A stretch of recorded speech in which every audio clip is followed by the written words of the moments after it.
Thank you, thank you. I bring you some good news. I am the 31st and last speaker at this rally.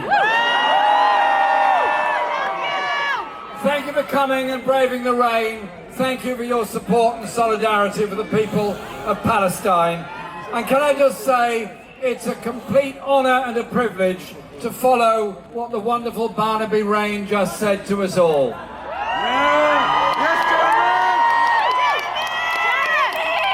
Because Barnaby spoke the truth. We are here in solidarity with the people under occupation and under oppression. We reject racism in any form whatsoever.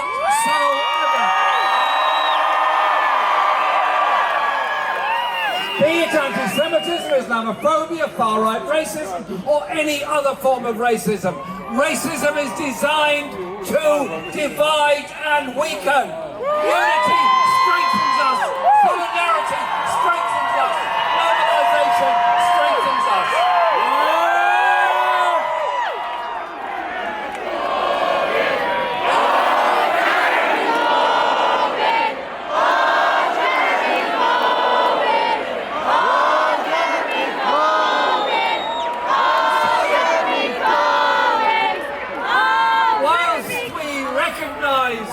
The achievement in there being a ceasefire now in Gaza, West Bank and all the others. It is only a ceasefire.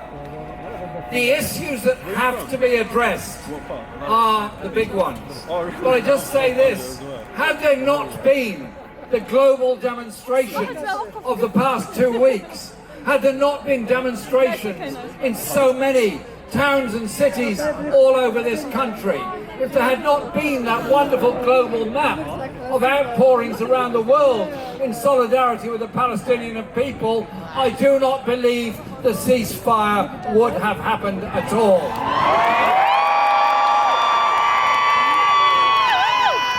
We mourn the deaths of all those that have been killed in the past 2 weeks, whoever they are.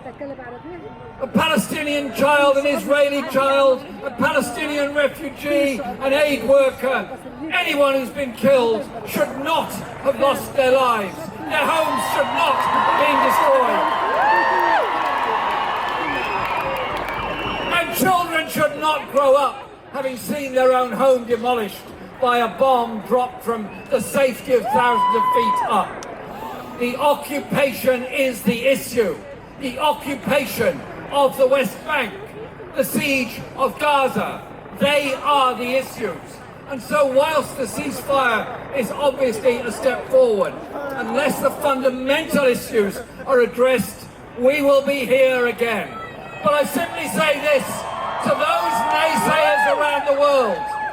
We, many of us in this field today, in this park today, have been on many demonstrations in support of the Palestinian people over many years. And we will be here as long as it takes. We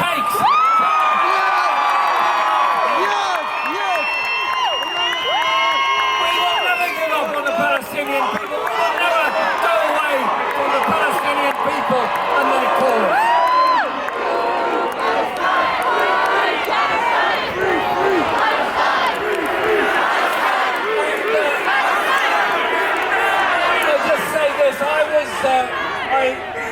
I must apologise, I was not marching on the march today from the embankment to here, and I'll explain why. Because we were hosting through the Project for Justice and Peace something we've been organising for several months, and that is a Global Refugee Voices Conference online. Because we wanted to give voice to the voiceless. The 80 million people on this planet with no home to call their own, no security of their future. They are internally displaced or external refugees. They're dying in the seas around Europe. They're dying on the borders of many countries, and they're living terrible lives. 80 million people, the largest ever in recorded history. So let's not celebrate 70 years since the 1951 convention. Let's determine to create a world where refugees can live in security and safety. And not be demonised by our Home Secretary who wants to send a navy into the Channel. And amongst those refugees are Palestinian people. Palestinian people removed from their homes in 1948, made their homes in Lebanon, in Jordan, in Syria, in Iraq, in many countries all over the region, and the huge Palestinian diaspora. I've met elderly Palestinian people in Sabra Jatila who've spent their whole lives since the year before I was born in a refugee camp. Never forget the rights and plight of the refugees as well. And so it also means in any demonstration, what are we going to do politically? We're here, of course, in support of Palestine and the Palestinian people, but we also need to make demands on our own governments. This week in Parliament, I asked a question of Mr. James Cleverly. That's his name, it really is.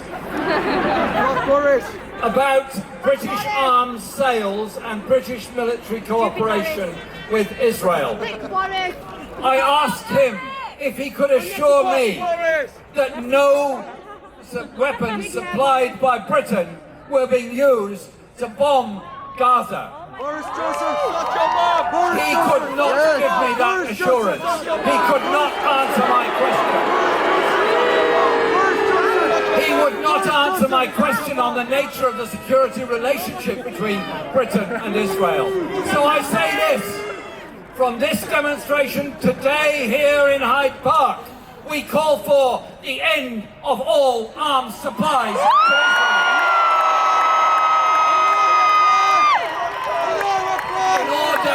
To save life and help to bring about a peace. So we call, of course, for the end of the occupation. We call, of course, for the end of the siege of Gaza. I've had the privilege of visiting Gaza on a number of occasions. Nothing has made me more angry or more sad than meeting young people, well-educated, very ambitious, wonderful young people who've been educated at UN schools and so on, unable to work, unable to travel, living their lives vicariously through a computer screen, under siege. Young people on the West Bank, harassed at checkpoints 24/7, unable to go anywhere without going through a checkpoint. If this was in the West Bank, we'd have had 3 or 4 checkpoints between the embankment and Hyde Park. That is what life is like under occupation. So, we call for the end of the occupation and the end of the siege of Gaza. And since Israel has settled 500,000 people on the West Bank, the settlement policy must end. Sheikh Jarrah is an example and a symptom. It's not the only place, sadly. And so it is about ending all the settlements as well, so the Palestinian people can get their peace, their land and their country back. That means, as I put forward in the general election of December 2019, that we would campaign for, and I would be proud to implement, a policy of full recognition for the state of Palestine. So, as I am concluding this rally, thank you for coming. Thank you for your solidarity. We're going to be seeing a lot of each other at future marches and demonstrations. Big thank you. Big thank you to PSC